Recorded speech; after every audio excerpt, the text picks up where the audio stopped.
말씀이었습니다. 예전에 있었던 일입니다. 어떤 한 남편이 세미나에 참석했다 이야기를 하나 들었습니다. 이 세상에는 세 가지의 귀중한 금이 있다라고 얘기했는데, 금이 있다라는 얘기였는데, 그게 뭐였냐면 황금, 소금, 지금이었습니다. 이야기를 듣고 감동을 받아서 아내에게 곧장 문자를 보냈습니다. 여보, 이 세상에 세 가지 귀중한 금이 있는데 뭔지 알아? 잠시 후에 아내에게 연락이 왔습니다. 현금, 지금, 입금. 이렇게 답이 왔습니다. 잠시 후에 이제 남편이 집에는 들어가야 되니까 아내에게 다시 답장을 했습니다. 방금, 조금, 입금. 우리 옆 사람과 한번 이렇게 반갑게 한번 인사할까요? 예수님이 가장 귀하십니다. 네, 우리 센스 있는 남편분들은 또 집에 가시면서 지금 조금 입금 하시면 좋을 것 같습니다. 예전에 제가 이런 한번 이야기를 했던 것 같은데요. 미국의 그 하버드 대학이나 이 스탠퍼드 대학 같은 이런 명문 대학에 많은 교포 자녀들 또 유학생들이 입학을 많이 한다고 합니다. 그런데 문제는 그렇게 명문 대학에 입학을 하긴 했는데 불행하게도 도중에 이 낙오자가 그렇게 많다라는 거죠. 그래서 그것을 연구한 한 논문에 의하면, 특별히 한인 명문대생 연구라는 논문을 이렇게 보게 되면 그 논문에 1985년부터 2007년도까지 미국 명문대학에 입학한 한인 학생 1,400명 중에서 학업을 포기하고 자퇴한 학생의 비율이 무려 44%에 달한다고 합니다. 그러니까 2명 입학하면 거의 1명 가까이 도중에 탈락하는, 얼마나 큰 기록입니까? 자료에 보니까 중국 학생들의 탈락 비율이 25%고요. 인도 학생이 21%, 유대인 학생이 또 12.5%였다라고 합니다. 그런데 여러분, 한국 우리 출신 학생들은요, 무려 44%가 도중에 그 명문 대학을 자퇴한다라는 거죠. 그 책에서 분석하기를 왜 유독 한인 학생들은 이렇게 중퇴가 많은가? 이 분석하니까 이 한인 학생들의 목표는 오로지 명문 대학에 들어가는 것이었다라는 겁니다. 이 명문 대학에 들어가는 게 오직 그 인생의 목표이다 보니까 목표를 이룬 이 한국 학생들의 그 마음이요, 허탈해지기 시작했다라는 거예요. 그 목표를 이루고 나니까 그 다음에는 어떻게 해야 될지, 무엇을 해야 될지 그 이유에 대한 준비가 안 돼 있었다라고 이야기를 하더라고요. 이런 분석을 뒷받침하는 또 다른 통계가 하나 있었습니다. 바로 미국 명문 하버드 하면 여러분 대단한 학교 아닙니까? 그런데 하버드 대학교에서 낙제하는 이 동양계 학생의 90%도 또 한인 학생이었다라는 거예요. 그래서 하버드 대학교 교육위원회에서요, 이 낙제생들을 대상으로 조사해 보니까 그들의 학업 성취도가 이렇게 낮은 이유가 뭐냐? 역시나 인생의 장기적인 목표가 없었다라는 것입니다. 이 논문 또 이런 통계들을 보면 마치 이것이 우리의 신앙생활과 같다라는 생각을 해보기도 합니다. 여러분, 하나님께서 우리를 구원해 주실 때 그저 우리를 건져내 주시는 것만이 하나님의 목표가 아니라 죄 가운데 빠진 우리를 십자가로 구원해 주시고 또 우리를 통하여 하나님의 원대한 꿈까지도 우리에게 갖고 계시다라는 것입니다. 그 큰 꿈을 가지고 하나님이 우리를 동역자 삼아 주시고 혼미한 이 땅을 섬기기를 원하시는데, 우리 모두가 마치 다 그냥 하버드 대학교 가기만 하면 그게 인생의 목표였으니까 그거 이루고 나면 끝난 것처럼, 마치 그래서 하버드 탈락하는 90%의 한국 학생들이 탈락했던 것처럼 우리 신앙도 그렇게 이탈이 많다라는 생각을 해보게 되는 것. 여러분, 우리의 신앙이 성숙해진다라는 것, 여러분 교회 공동체가 점점 건강해진다라는 것, 여러분 그 지표가 무엇입니까? 많은 지표가 있겠지만 저는 지경이 넓어지는 것이라고 저는 생각합니다. 우리의 신앙이 건강하면 건강해질수록, 우리 공동체가 건강하면 건강해질수록 지경이 넓어지고 더 확장된다라는 것이 그 지표라고 저는 생각합니다. 쉽게 말하면 이런 거죠. 은혜 받으면 어떻게 해요? 나에게서 너로, 나에게서 다른 사람에게로 흘려보내는 신앙을 하게 된다라는 것. 여러분, 그게 건강한 신앙인의 어떤 지표라고 할 수 있는 거예요. 우리 한번 이렇게 한번 따라해봤으면 좋겠습니다. 은혜 받아 남주자. 여러분, 은혜 받아 남을 줘야 된다라는 거예요. 은혜를 끊임없이 흘려보내야 된다라는 거예요. 그러니까 예수 믿는 사람은, 예수 믿는다라는 건요, 남 잘 되는 꼴을 보는 사람들인 거예요. 남 잘 되는 꼴을 봐야 되는 거예요. 은혜 받아서 남을 흘려보내는 그런 인생, 그게 건강한 신앙인의 목표고 또 건강한 신앙인의 지표라고 볼 수 있는 거죠. 교회도 마찬가지입니다. 교회도 건강해지면 그 건강성이 건강해질수록 교회 시선이 우리 교회, 우리 안에만 머무는 것이 아니라 끊임없이 어떻게 해요? 확장되기 시작하는 거죠. 점점 주변의 이웃들, 또 세상으로 그 시선, 그 지경이 넓어지게 되는 것, 그게 교회 건강성의 지표라고 볼 수 있는 거예요. 여러분, 그래서 예수님께서 사도행전 1장 8절의 말씀에 보면 이렇게 말씀하고 계시는데요. 우리 한번 사도행전 1장 8절 한번 큰 목소리로 한번 같이 한번 읽어보겠습니다. 시작. 오직 성령이 너희에게 임하시면 너희가 권능을 받고 예루살렘과 온 유대와 사마리아와 땅 끝까지 이르러 내 증인이 되리라 하시니라. 아멘. 여러분, 이 말씀 잠깐 띄워봐 주시면, 여러분, 오늘 이 말씀 우리가 너무 잘 아는 말씀인데, 여러분, 이 말씀의 포인트가 무엇입니까? 오직 성령이 너희에게 임하시면 너희가 권능을 받고, 점점 여러분 확장되는 것을 볼 수 있죠. 오로지 예루살렘에 그 시선이 머무는 인생이 아니라, 그런 신앙이 아니라 점점 그 지경이 넓혀서 어디까지 가야 된다? 땅끝까지 이뤄야 된다. 여러분, 이게 중요한 포인트라고 할 수 있는 거예요. 여러분, 우리가 살아가는 이 세상은요, 늘 자기 중심적인 사랑을 강조하는 그런 시대입니다. 나 중심의 사랑을 해라, 나 중심의 사랑을 해라. 여러분, 이것이 나만 바라보는 것, 여러분, 이것이 자기를 사랑하는 것, 이제 말세에 일어나는 특징일 수 있고요. 또 세상이 우리에게 하여튼 집요하게 가르쳐주는 가치관이고 이 시대의 메시지라는 거예요. 그러나 하나님 우리에게 요구해 주신 사랑은 그런 사랑이 아니라는 거죠. 하나님 우리에게 끊임없이 요구하는 사랑은 땅끝까지 흐르는 거예요. 타인의 필요를 채우는 사랑. 우리가 교회 안에 빛이 되기보다는 세상에 빛이 되리라는 그런 꿈을 갖고 그런 목표를 가지고 우리가 신앙생활을 하는 것, 하나님이 원하시는 어떤 꿈이고 하나님 우리를 통해서 이루시고자 하는 그런 원대한 계획인 줄 믿습니다. 주님은 아무튼 여기까지 우리가 꿈꾸길 원하신다라는 거예요. 저는 특별히 이제 새생명 축제를 우리가 앞두고 이렇게 교구 연합 특별 성령 기도로 나아가며 우리 모두가 이 꿈을 꾸고 나아가야 되는 줄 믿습니다. 저는 이런 꿈을 소망하며 그 말씀을 묵상할 때 가장 먼저 떠올랐던 말씀이 오늘 사무엘상 22장의 말씀입니다. 지금 다윗이 사울왕의 살해 위협을 피해서 도망가다 지금 동굴까지 숨어 들어간 상황입니다. 사무엘상 22장 1절의 그 내용인데요, 제가 한번 읽어드리겠습니다. 그러므로 다윗이 그곳을 떠나 아둘람 굴로 도망하매 그의 형제와 아버지의 온 집이 듣고 그리로 내려가서 그에게 이르렀고. 아멘. 여러분, 지금 아둘람 굴로 다윗이 사울왕을 피해서 지금 숨어 들어왔는데 그 소식을 들은 다윗을 사랑하는 사람들 원근 각처에서 이 동굴로 모여드는 내용이 2절입니다. 우리 2절의 말씀은 우리 한번 같이 한번 읽어보겠습니다. 읽겠습니다. 시작. 환난당한 모든 자와 빚진 모든 자와 마음이 원통한 자가 다 그에게로 모였고 그는 그들의 우두머리가 되었는데 그와 함께한 자가 400명 가량이었더라. 아멘. 여러분, 어떤 상황인지 여러분 감이 오십니까? 지금 다윗도 사울왕을 피해서 지금 동굴에 숨어 있는 상황이에요.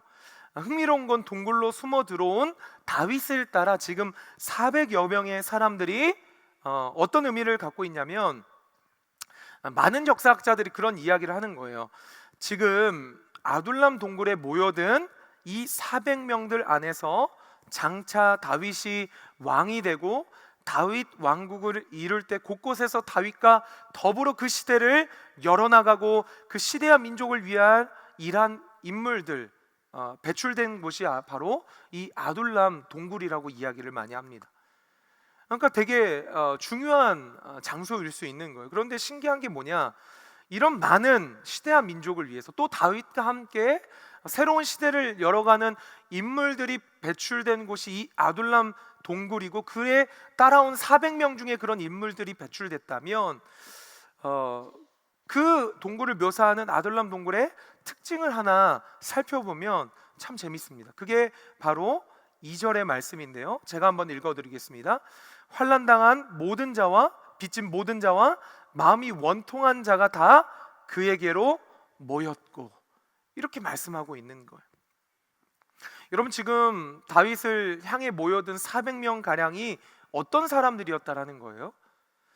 되게 유능하고 똑똑하고 처음부터 대단한 인물들이어서 장차 그 시대와 그 민족을 책임진 게 아니라, 모였던 사람들마다 어떤 사람들이었다? 상처가 많고 아픔이 많고 또 울분이 많고, 여기 있는 우리 청년들로 말하자면 정말 이망생을 외치는, 지금 10호 세대라고 하는 그 마지막 생명까지 포기한 그 사람들 특징이 지금 다윗 곁으로 모였던 400명 사람들의 모습이었다라는 거예요. 여러분, 왜 성경이 이걸 강조하고 있을까요? 그저 아픔이 많고 상처가 많고 인생의 위기를 겪고 굶주리고 삶을 포기하고 싶고 우울증이 오고 불면으로 고통을 당하고 이런 저런 아픔을 가진 사람들이 아둘람 공동체로 모였을 때 회복됐던 것처럼, 여러분, 우리 용인제일교회가, 우리 각 교구가 그런 능력 있는 공동체가 되길 하나님이 원하신다라는 것입니다. 여러분, 심리 안에 수많은 환난당한 자, 모든 빚진 자, 원통한 자들이요, 용인제일교회 공동체를 만나기만 하면, 이 용인제일교회 이 예배당 안에 들어오기만 하면, 그 교구의 구역을 만나기만 하면 치유를 받고 회복이 되고 그들이 하나님을 예배하는 인생으로 변화되는 것, 하나님이 정말 원하시는, 하나님이 기뻐하시는 일이라는 것입니다.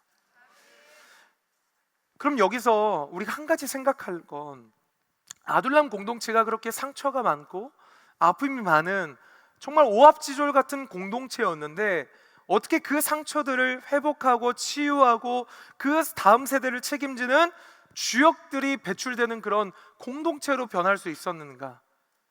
여러분, 아들람 공동체가 뭐 교육이 좋은 환경에 있었던 것도 아니고요, 그들을 막 치료해줄, 위로해줄 어떤 상처 치유 전문가들이 그 아둘람 동굴에 포진해 있었던 것이 아니라, 그 아둘람 공동체에는 누가 있었다? 지도자 다윗이 있었기 때문이라는 거예요. 다윗 한 사람이 거기에 포진해 있었기 때문이라는 거예요. 여러분, 그 상황을 여러분 한번 상상해 보십시오. 다윗 자신도 여러분 상처 덩어리 아닙니까? 자기가 사울 왕의 잘못한 게 지금 하나도 없는 거예요. 자기가 해준 거라곤 사울이 위기를 만날 때 골리앗 무찔러 준 것, 그 죄밖에 없는데, 끊임없이 자기를 죽이려는 그 사람 앞에서 다윗이 얼마나 많은 상처를 받았겠습니까? 바로 직전에 목숨 부지하겠다라고 수염에 침을 흘리며 미친 사람 흉내를 내면서 그렇게 비굴하게 목숨을 건져냈으니, 여러분, 다윗의 자괴감이 얼마나 많이 무너졌을까요? 여러분, 동굴 안에 상황을 한번 또 생각해 보세요. 눈 뜨면 공기도 안 통하고 침침한 그곳에서 모인 400명 가량의 사람들은 어떤 사람들이었다라고요? 상처받은 사람들 뿐이에요. 여러분, 상처받은 사람이 왜 위험합니까? 상처받은 사람이 상처받은 그 사람이요, 또 다른 사람에게 상처 주기 쉽기 때문이죠. 여러분, 누구에게 상처를 많이 받았다라면, 여러분이 또한 정말 조심하지 않다면 그 무게만큼 누군가에게 상처를 줄 수밖에 없는 게 상처받은 사람이라는 거죠. 여러분, 내가 상처받은 그 상처가 치유되지 않으면요, 여러분, 그 상처가 때로는 자녀들에게 흘러가기도 합니다.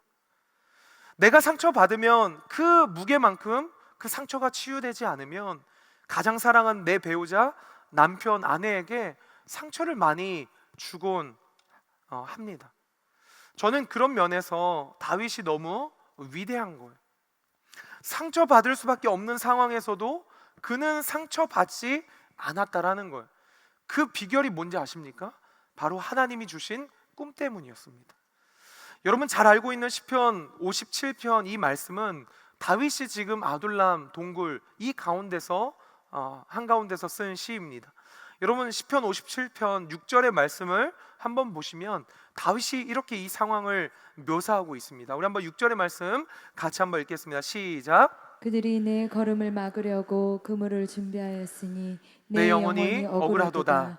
그들이 내 앞에 웅덩이를 팠으나 자기들이 그 중에 빠졌도다. 아멘. 여러분 이 상황 가운데서도요, 다윗이 상처받지 않는 거예요. 그런 상황에서도 다윗이 뭐라고 고백해요? 7절과 8절입니다. 이 말씀들 우리 한번 다 같이 우리 선포하듯이 같이 한번 힘있게 고백했으면 좋겠습니다. 읽겠습니다. 하나님이여, 내 마음이 확정되었고 내 마음이 확정되었사오니 내가 노래하고 내가 찬송하리이다. 내 영광아 깰지어다. 비파와 수금아 깰지어다. 내가 새벽을 깨우리로다. 아멘. 다윗은 지금 하나님이 주신 꿈이 있었기 때문에 요동하지 않고 새벽을 깨우고 있다라는 거예요. 그게 아니라면 여러분 새벽이 다윗을 깨웠겠죠. 아마 괴로움이 다윗을 깨웠을 것입니다. 여러분 사실 우리가 왜 이렇게 상처를 많이 받습니까? 이 결정적인 이유를 저는 이렇게 한번 생각해 보고 싶어요. 우리가 어디에 상처를 주로 받냐? 내 마음이 머무는 곳에 여러분 상처를 받기 마련입니다. 무슨 말인가 하면 예를 들어 이렇게 설명해 볼게요. 여러분 사춘기에 있는 청소년에게 여러분 되게 못생겼다라고 외모를 지적하면 그 청소년들은 상처를 굉장히 많이 받을 거예요. 왜요? 그 청소년 마음에 그 외모에 그 마음이 머물렀기 때문에 그렇습니다. 여러분 저는 외모로 상처받지 않습니다. 저희 자녀들이 아무리 저를 이렇게 뭐 만화 캐릭터로 저를 욕되고 막 이렇게 묘사해도 저는 상처받지 않습니다. 왜요? 저는 제 외모에 제 마음이 머물지 않기 때문에 그렇습니다. 그런데 여러분 저한테 저 목사 또 설교 죽었네 그럼 이야기하면 아마 상처받을 것 같아요. 그래서 여러분 주로 여러분이 어디에 상처를 받는지 분석해 보면 그게 때로는 여러분의 영적인 상태가 될 수 있고 여러분의 마음이 머물고 있는 여러분이 무엇에 마음이 머물고 있는지를 알아볼 수 있는 또 지표가 될 수 있는 겁니다. 그러나 다윗은요 마음이요 어디에 머물러 있는 겁니까? 하나님의 꿈에 머물러 있었던 거예요. 그 마음이 하나님의 꿈에 머물러 있었기에 마치 사도 바울처럼 오직 그의 중심이 하나님 나라 복음 증거에 있으니까 사도 바울이 감옥에 있어도 또 다윗은 지금 아둘람 굴에 있는 수많은 그 상처 투성인 사람들과 있어도 그에겐 상처가 되지 않았다라는 거예요. 그의 마음은 하나님의 꿈에 머물러 있었기 때문입니다. 혹시 여러분 이 예배 자리에서도요 어떤 분들은 여전히 어떤 상황에 매몰되어 있을지 모릅니다. 또 어떤 사람은 어떤 성도님은 자기 감정 또 그 상처 때문에 또 순간순간 과거에 어떤 매여 있는 그 부분 때문에 여러분 계신 분이 여기 계시다면요 여러분 다윗처럼 하나님이 주시는 그 사명과 꿈에 또 영적인 것에 붙잡히는 인생이 되시기를 주님의 이름으로 간절히 축원드립니다. 여러분 아마 다윗이 이 아둘람 굴에서 문제를 찾아내고자 했다면 이 아둘람 굴을 떠나고자 하는 이유를 찾기 시작했다라면 엄청나게 많은 이유들을 적어냈을 것 같아요. 그러나 다윗은 거기에 무너지지 않고 다윗의 시선은 어디로 향했습니까? 오직 그의 시선은 하나님께 머물러 있었다라는 거예요. 그럼에도 불구하고 하나님께서 주시는 꿈을 붙들었기 때문에 거기에 상처를 받지 않았다라는 거예요. 마찬가지입니다. 사랑하는 성도 여러분, 우리가 최근에 이제 교구 분립을 하고 또 우리 성도님들 마음 가운데 이래저래 많은 생각이 들 수 있고, 새로운 교구가 낯설 수 있고, 또 새로운 또 교구, 또 지역장, 또 만나는 부분 가운데 이것저것 여러 가지 아쉬움, 그런 문제를 찾아내고자 한다면 아마 많이 찾을 수 있을 것 같아요. 그러나 여러분, 그럴 때마다 여러분 어떻게 하셔야 됩니까? 우리의 시선을 하나님께로 돌리셔야 되는 거예요. 하나님의 꿈을 여러분 붙잡으셔야 됩니다. 그리고 용인제일교회가 나아가야 할 여러분 거룩한 꿈을 붙들어야 되는 줄 믿습니다. 하나님께서 우리 교구를 통하여, 우리 지역을 통하여서 아둘람 굴과 같은 놀라운 회복의 역사를 일으킬 것을 여러분 함께 꿈꾸며 나아가야 되는 줄 믿습니다. 여러분, 가정도 마찬가지입니다. 남편은 아내에게, 또 아내는 남편을 향해, 또 부모와 자녀 간에 여러분 여러 가지 불편함들을 적어내시면 아마 많은 것들을, 많은 이유들을 적어낼 수 있을 것 같아요. 그러나 그럼에도 불구하고 가정을 통한 하나님이 주시는 꿈을 붙잡을 수만 있다면 하나님은 그 가정 안에 다윗처럼 그 꿈을 또 전수해 줄 수 있는 곳이 가정이 될 수 있는 줄 믿습니다. 여러분, 그렇다면 남은 중요한 질문이 뭘까요? 다윗은 어떻게 이 놀라운 지도자로 환경과 상황과 상처를 뛰어넘는 꿈을 가진 지도자가 여러분 되었을 수 있을까요?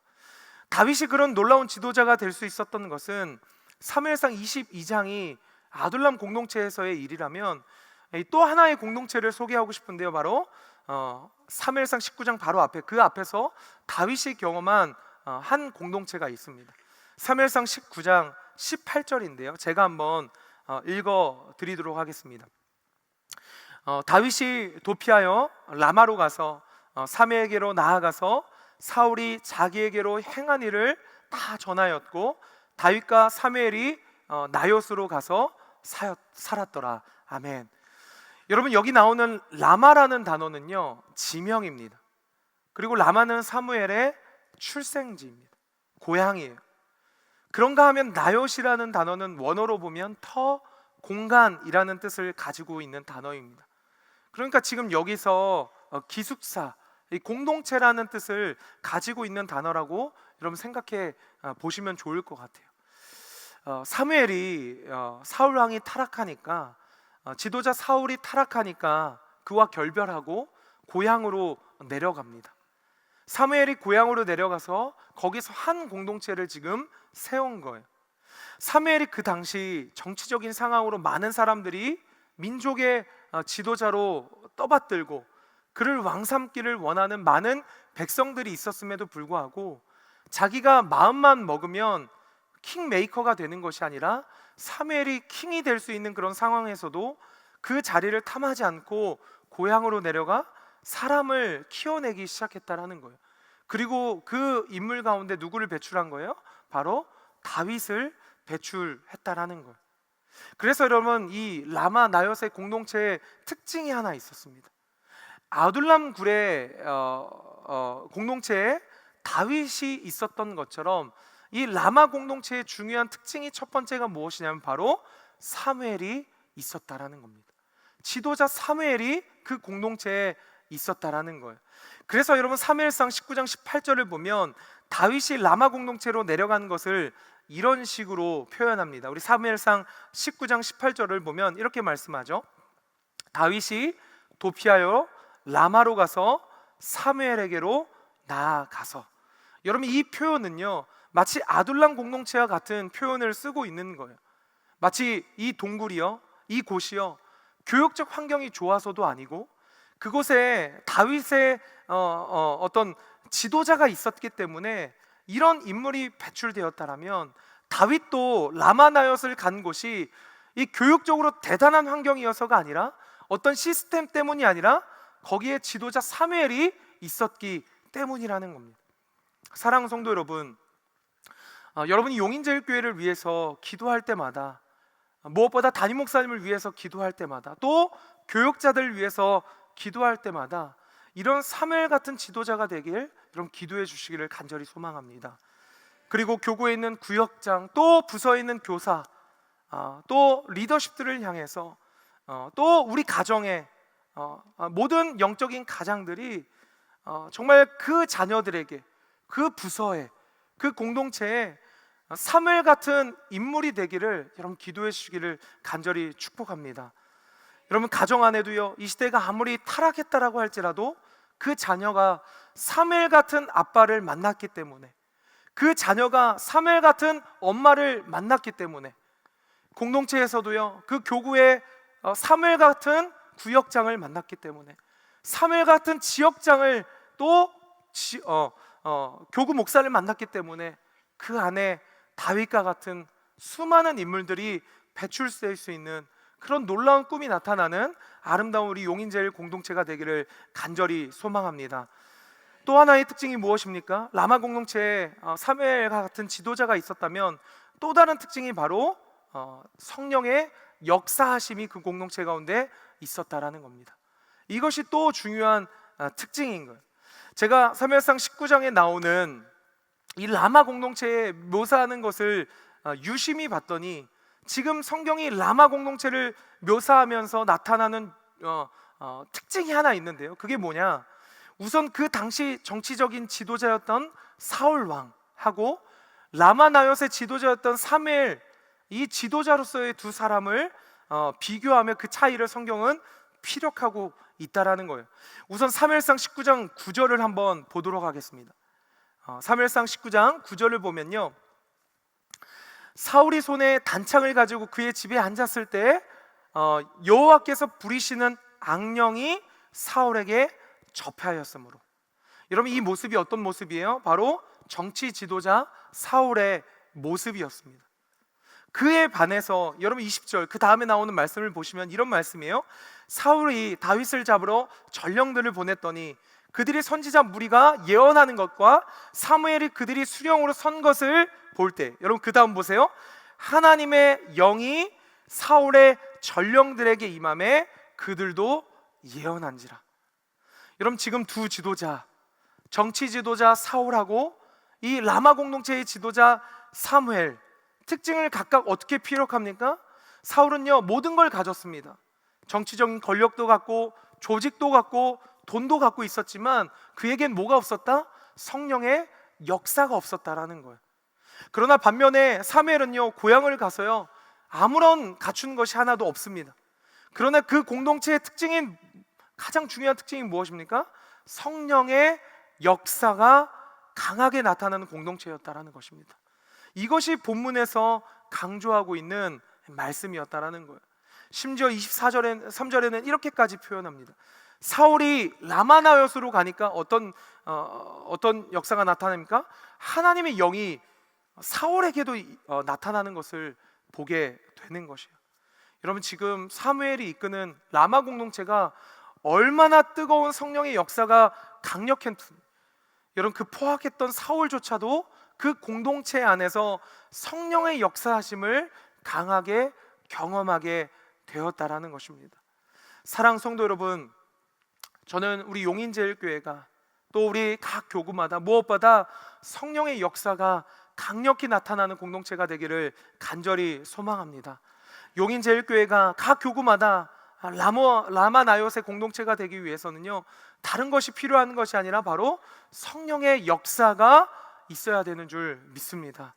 인간의 생각, 인간의 이성, 그 무엇을 뛰어넘는 성령의 역사가 일어날 때에만 절망하고 어떠한 아픔과 상처와 어떠한 신음과 고통을 가진 그 사람들조차도 여러분 이 교회에 나오기만 하면, 이 공동체에 나오기만 하면, 여러분 이 교구와 여러분 이 교회를 만나기만 하면 그 상처가 성령의 역사로 치유되는 놀라운 일들이 여러분 용인제일교회 가운데 나타나기를 주님의 이름으로 간절히 축원드립니다.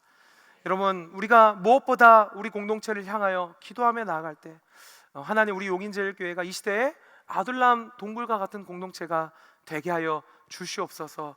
이 혼미한 시대에 정말 연약하고 정말 힘들어하는 많은 영혼들이 이 공동체에 나오기만 하면 회복되어지는 놀라운 아들람 공동체와 같은 꿈을 갖는 교회가 되게 하여 주시옵소서.